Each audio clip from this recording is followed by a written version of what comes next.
거예요. 예수님이 감람산 위에 왜 오겠어요? 다시 이 세상을 다 없애버리고 영적으로 만드나요? 물질 세계가 그대로 있는 거예요. 천년이라는 거 날짜가 계산이 되는 것처럼 감람산이라는 곳이 있잖아요. 위도와 경도상으로 새롭게 하지만은 그 지역은 그대로 있는 거예요. 예루살렘이라는 그 지역에 천년왕국의 수도를 만들어 가지고 부활한 몸 있잖아요. 몸을 입고 있는 자들이 거기에서 왕노릇하는 겁니다. 거기에서부터 예수님하고 함께 소망이 구체적으로 우리가 알고 있어야 돼요. 소망에 대해서 교회가 어떻게 되는지. 구약을 가르칩니까 제가? 메시아 왕국만을 이야기를 하나요? 그 메시아 왕국은 교회하고 관련이 있다는 거예요. 교회하고 우리하고 관련이 있는 거예요. 왜? 그 메시아 왕국의 왕이 예수님이니까. 왕이 예수님이라니까요.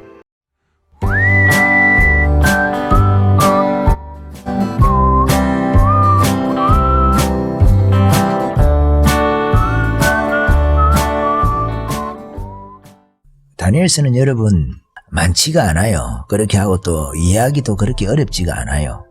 어렵지 않기 때문에 여러분 다니엘서에 대해서 여러분 이해를 해야 됩니다. 종말에 대해서 알아야 되지 않겠습니까?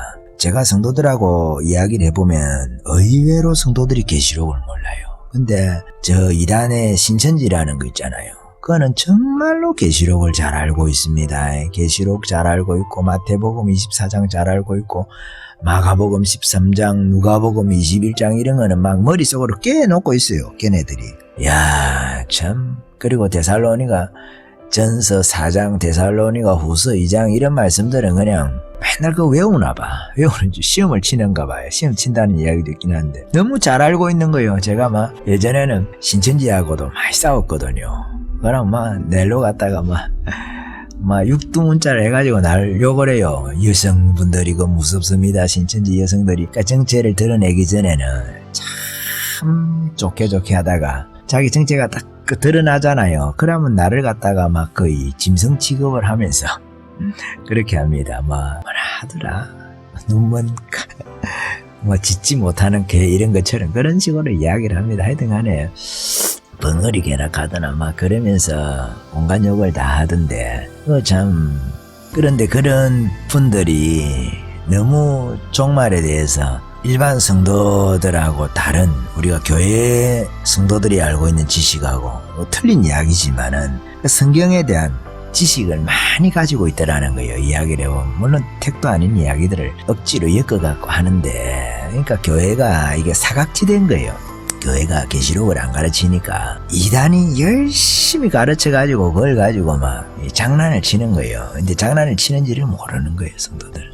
그러니까 우리 같은 경우에도 성도들이 혹시 아는 분들이 있으면 다 피하라고 하는 거죠. 그게 상책이니까 사실은. 이게 같이 이야기를 하면은 계시록에 대한 이해라든지 본문에 대한 말씀 자체를 모르니까 게임이 안 되는 게임이 그렇기 때문에 그래요. 그래서 여러분 다니엘서를 우리가 기본적으로 너무 어렵지는 않으니까 그렇다고 너무 어렵게 풀려고 하지 말고 그냥 간단하게 그 성경 안에서 1장에 무슨 내용이 있다 이런 거 있잖아요. 몇 장에 무슨 내용이 있고 이 정도는 우리가 어느 정도 이해를 하는 것이 필요하다. 계시록하고 우리가 모든 성경을 그렇게 할 수는 없어요. 사실은 그거는 거의 불가능한 일이거든요. 불가능한 일인데 그렇지만은 기본적으로 다니엘서라든지 계시록이라든지 데살로니가 전후서라든지 마태복음 24장 그리고 마가복음 13장 누가복음 21장 사도행전 1장은 너무 또 잘들 아시니까 이런 부분들 그리고 조금 더 나가면 스가랴서라든지 스가랴서 14장이라든지 12장에서 14장 요 정도 이야기들은 물론 좀 조금 더 이야기를 하면 고린도전서 15장입니까? 부활에 관한 요런 말씀들하고 로마서에서 말하고 있는 그 이스라엘의 회복 이런 거 말씀 있잖아요. 종말에 관한 말씀들이 로마서에도 조금 나와 있거든요. 우리가 그 정도는 조금 가까이 우리가 읽어볼 필요가 있어요. 가까이 우리 마음에 우리 지식에 가까이 둘 필요가 있어요. 종말이니까 지금 시대가 종말 그렇다고 뭐 금방 종말이다 이런 식으로 말씀을 드리고 싶진 않아요. 어떤 분들은 막 천주교가 교황하고 이슬람하고 이렇게 해가지고 서로 만나서 화해한다 하면 그 종교통합운동이다 해가지고 금방 배도했다 해가지고 종말이 금방 올 듯이 날짜 계산하고 앉아있고 이렇게 하는 분들이 있는데 여러분 그렇게 하면 안 됩니다.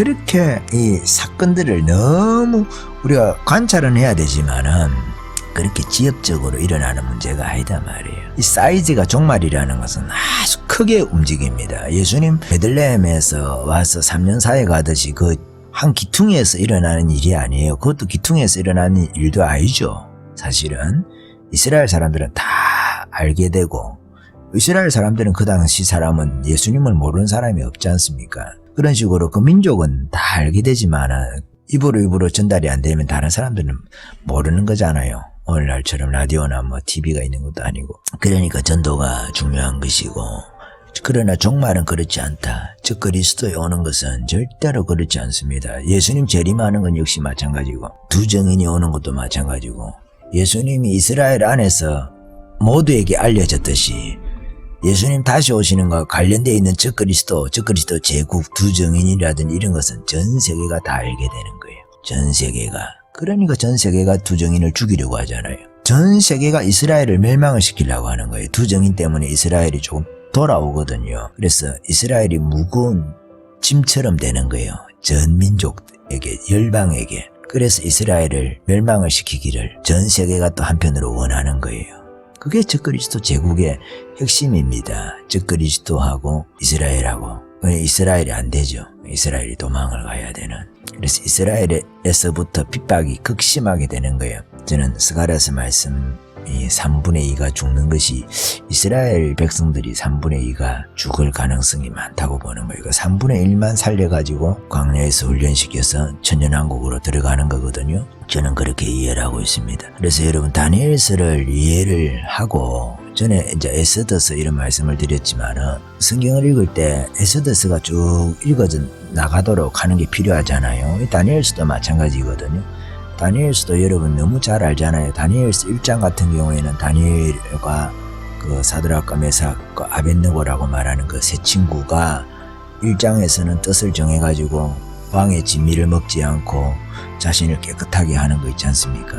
뭐 돼지고기라든지 이런 거 먹으면 안 되거든, 이스라엘 사람들은. 그 당시에. 뒤에도 마찬가지고. 이스라엘 사람들은 그런 부분들에 대해서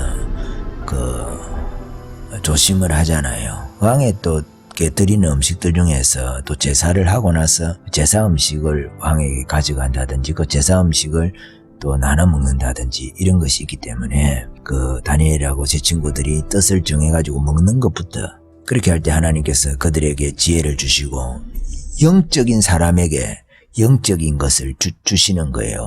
영적인 사람들에게. 그렇게 해서 다니엘서가 나오게 되는, 다니엘의 순수한 신앙, 다니엘의 깨끗한 신앙, 헌신된 신앙, 목숨을 바치고 그들이 신앙생활을 하는 것을 보여주잖아요. 주로 종말에 관한 내용이죠. 다니엘서 2장이 벌써 종말에 관한 내용입니다. 여러분 우상에 대해서 이야기를 할 때 저희가 다니엘서를 가지고 느부갓네살 왕의 금신상 이야기를 하면서 꿈 이야기를 하면서 그냥 스토리로 넘어갈 때가 있어요. 그냥 다니엘의 신앙을 중심으로 해가지고. 근데 그 내용은 다니엘의 신앙도 중요하죠. 다니엘에게 하나님께서 그 꿈을 보여주시고 꿈을 해석을 하게 하시고, 그래서 다니엘뿐만 아니라 바벨론의 많은 박수들이 생명을 구하는 그 역전, 극적인 스토리도 중요하지만은, 다니엘의 신앙도 중요하지만은, 다니엘서 2장에서 말하고 있는 그 계시의 내용 있잖아요. 느부갓네살 왕에게 보여주신 것이지만은 그것이 하나님의 계시다 말이에요. 영적인 사람에게 꿈을 보여주듯이 애굽 왕에게 우리가 하나님께서 꿈을 보여줄 때 두 가지가 있잖아요. 신령한 사람이기 때문에 보여주기도 하고, 중요한 자리에 있는 사람이기 때문에 그 사람에게 보여줘가지고 깨닫게 하는 거예요. 왜냐하면 그 사람이 의사결정자거든. 의사결정자. 애굽 왕에게 꿈을 보여주시잖아요, 하나님께서. 요셉과의 이야기 가운데 7년 흉년, 7년 풍년 그런 이야기 하잖아요. 7년 풍년이 앞에 있고 흉년이 뒤에 있지 않습니까? 소를 가지고 이야기하듯이 그런 것을 왜 그럼 애굽 왕에게 그 꿈을 보여줬을까? 애굽 왕이 그렇게 신령한 사람도 아닐 것인데, 왜냐하면 애굽 왕이 그것을 결정할 수 있는 결정권자이기 때문에 그렇게 보여주는 거예요. 느부갓네살 왕 역시 마찬가지거든요. 전 세계의 탑 오브 탑이잖아요. 전 세계의 최고의 권위자가 느부갓네살 왕인 거예요, 그 당시에.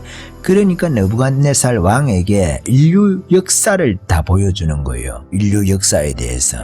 그렇게 하고 그것을 느부갓네살 왕이 알고 있을 필요가 있겠죠. 느부갓네살 왕을 통해 가지고. 그럼 물론 나중에 느부갓네살 왕이 짐승처럼 7년을 지내다가 사람의 마음을 다시 받아가지고 마치 다윗도 아닌데 신앙이 있는 사람처럼, 다윗도 아닌데 마치 신앙이 있는 사람처럼, 그런 다윗 왕처럼 그렇게 사람의 마음을 받아가지고 하나님의 형상으로 바벨론을 다스린다, 이런 이야기들을 하지 않습니까? 그 이야기가 4장에 나오는 거거든요. 그 5장에는 느부갓네살 왕의 아들 이야기를 하잖아요. 벨사살 왕. 근데 그 아들이 전혀 느부갓네살 왕하고 다른, 하나님을 경외하지 않는, 하나님의 성전에서 잔을 가지고 와가지고 느부갓네살 왕이 하나님의 성전의 기물들을 제사할 때 사용하는 그런 기물들을 가지고 왔지 않습니까? 금으로 된 것이라든지 이런 거 가지고 오니까 그걸 갖다가 술잔으로 쓰고, 벨사살 왕이 그렇게 하거든요. 그렇게 하고 그걸 가지고 술잔으로 쓰면서 이방신들을 찬양을 하고 이렇게 하니까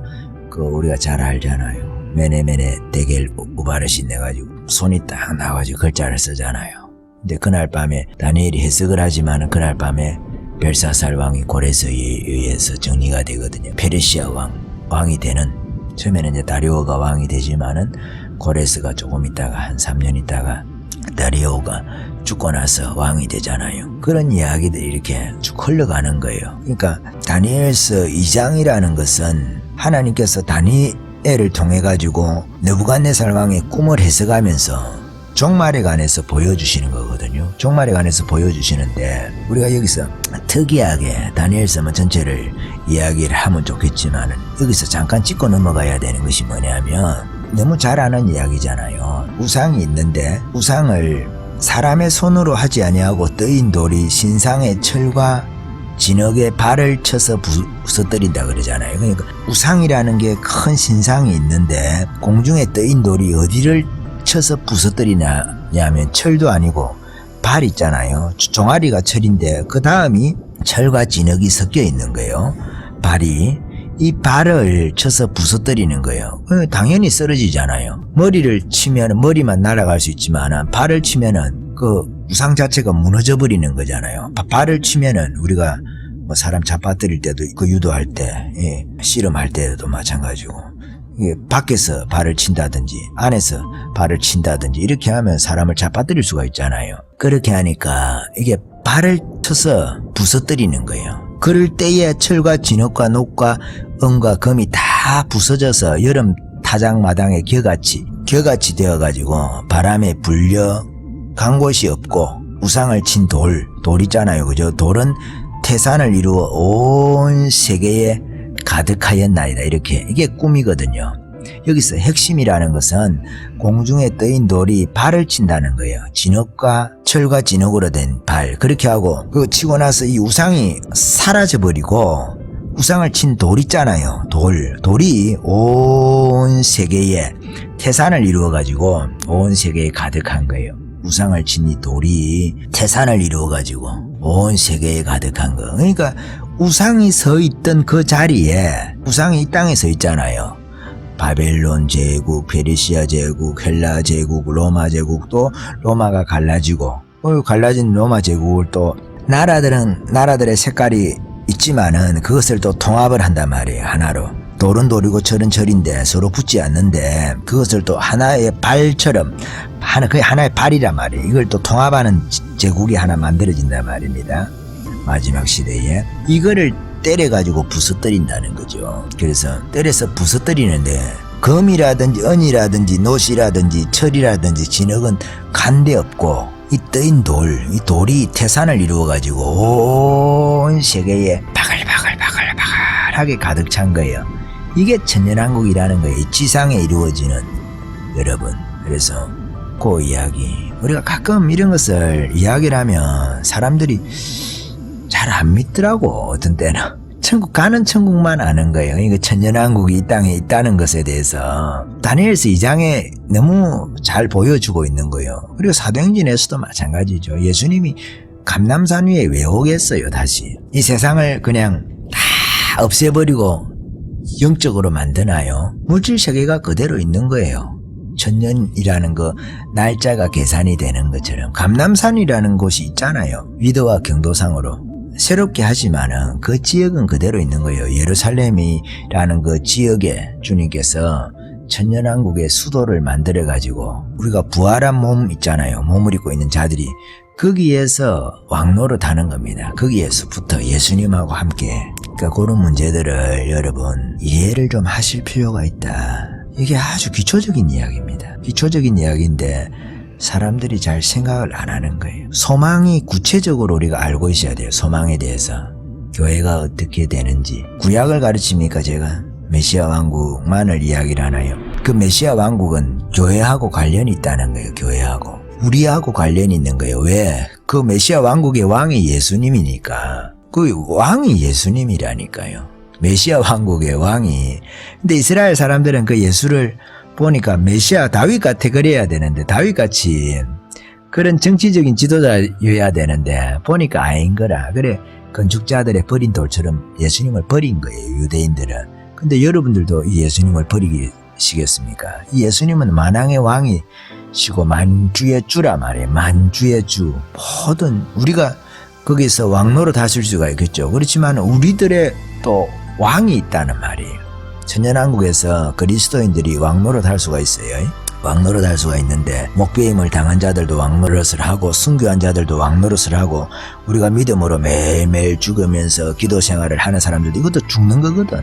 우리가 내 육을 죽이고 성령으로 영으로서 몸의 행실을 죽이고 영으로서 몸의 행실을 죽이는 거예요. 내 육을 성령의 인도를 따라서 살려고 하는 것이 있고 육신을 따라 살리는 거 있잖아요. 이 성령으로서 육을 죽이는 거예요. 이게 순교다 말이에요. 생활 속에서. 이게 이어질 때 진짜 순교도 하는 거예요. 내 목도 날린단 말이에요. 이 순교는 항상 우리의 삶의 연속선상에 있는 거예요. 그래서 예수님께서 항상 깨어있으라는 거예요. 깨어있는 건 뭡니까? 기도해서 성령의 인도를 따라서 성령의 음성을 들을 수 있는 상태로 있으라는 거예요. 성령에 민감할 수 있는 상태로 우리가 있으라는 거예요. 그렇게 할 때 우리가 죽을 수도 있고 그렇게 해서 우리가 죽어야 될 때는 이 하나님의 나라에 들어간다는 겁니다. 그 영적으로 항상 깨어있는 상태에 있어요. 제가 구원을 너무 어렵게 하려고 이런 말씀을 드리는 것이 아니에요. 오히려 사람들이 너무 구원을 가볍게 생각하니까 제가 이 말씀을 드리는 거예요. 구원론에 제가 문제가 있는 말씀을 드리는 겁니까? 그러면 예수님께서 하늘의 밀이 땅에 떨어져 죽는다든지 제자들에게 뭘 버리라는 말씀들은 다 의미가 없는 말씀입니까? 예수님이 이단이라서 그런 말씀을 하시는 거예요. 나를 따라오라 할 때에 집도 버리고 부모나 처자나 다 버리고 쫓아라고 말씀하시는 말씀들 있잖아요. 제자도에 관해서 그런 말씀들이 필요할 때가 있다는 거예요. 믿음을 구원을 제가 어렵게 하기 위해서 말씀을 드리는 것이 아니라 이 구원이 얼마나 중요하냐 이 말씀이에요. 이렇게 중요한 구원을 우리가 얻었기 때문에 이 구원에 합당한 우리가 신앙생활을 깨어가지고 혹시라도 이것을 잃어버리면 안 되잖아요. 그죠? 우리 제자로서의 삶을 사는 사람들은 이 구원을 잃어버릴 수가 없겠죠. 예수님 말씀하시는 대로 자기 십자가를 지고 나를 쫓지 않는 자도 내게 합당치 아니하니라. 자기 목숨을 얻는 자는 잃을 것이요 나를 위하여 자기 목숨을 잃는 자는 얻으리라. 이런 말씀들이 의미가 없는 말씀이 아니다 말씀이에요. 실제로 그래서 우리가 종말에 관해서 관심을 가지는 분들은 그 다니엘서라든지 계시록이라든지 이런 말씀들을 우리가 나를 좀 잡아가지고 연구한다고 말하기는 좀 그렇지만은 자세히 공부할 때도 마찬가지잖아요. 공부할 때도 목차를 보고 크게 그림을 그릴 수가 있어야 되거든요. 다니엘서 역시 마찬가지고. 그래서 다니엘서에 대한 큰 그림을 우리가 그리고 있으면 우리 마음에 나도 그렇게 살아야지. 우리가 성경을 보면서 다 그렇게 하는 거잖아요. 에스더스를 왜 봅니까? 금식할 때 에스더도 이렇게 했구나. 나도 금식해야지. 담기 위해서 우리가 성경 말씀을 보는 거지 않습니까? 똑같이는 못하고 그 정신을 우리가 다 그걸 할 수는 없다 하더라도 재현할 수는 없다 하더라도 우리의 삶에 조금이라도 흉내라도 내기 위해서 그렇게 하는 거니까 여러분 다니엘서도 제가 다음 장에 또 다니엘서에 대한 조금 더 구체적인 이야기를 조금 더 하겠지만 그냥 듣지만 마시고 여러분 다니엘서를 좀 제가 제 나름대로 맥을 이렇게 짚어드리면은 그걸 가지고 읽으셔가지고 내 것으로 이렇게 소화를 하시는 것이 중요합니다. 그렇게 해서 우리가 한 말씀씩 마지막 날에 관한 이야기들도 일단 지식이 중요하거든요. 신앙생활 할 때는 지식이 중요합니다. 말씀에 관한 지식. 이게 잘못되어 있으면 신천지에 넘어가기도 하고 다미성교에 넘어가기도 하고 그렇게 하는 거예요. 어느 정도 넘어가고 나면 이렇게 다퉈도 그 사람을 돌이킬 수 없더라고요. 아까에도 말씀드렸지만은 제가 다미성교에 예전에 알던 선배가 거기 있어가지고 참 많이 다퉜거든. 안 되더라고요. 그래도 싸움만 될 뿐이에요. 일정한 시기가 넘어가니까 그 사람을 돌이킬 수가 없는 거예요. 신천지는 말할 거 없고 신천지는 더 심하고요. 교육이 너무 철저히 되다 보니까 신천지 역시 마찬가지고 정명석이도 마찬가지고 그랬습니다. 그래서 여러분 우리가 지식이 있어야 돼요. 지식이. 싸움에서 이기기 위해서 다른 사람하고 말싸움에서 이기기 위해서 지식을 가지는 게 아니에요. 이길 수도 없고 그들은 그들의 길을 가는 거고 나는 내 길을 가는 건데 우리가 그런 것을 알고 있어야 다른 사람에게 예방적으로 가르쳐 줄 수도 있고 나에게도 예방이 되고 남 말하기 전에 나부터가 보호가 돼야 되잖아요. 나부터가 신천지에서 보호가 되고 나부터가 종말론에 대해서 가르치는 하나님의 교회라든지 안상홍이라든지 이런 데서 나부터가 보호가 돼야 되니까 그래서 그런 말씀을 드립니다. 나를 지키지 않고 내가 남을 지켜줄 수가 있습니까? 여기까지 할까요? 아멘.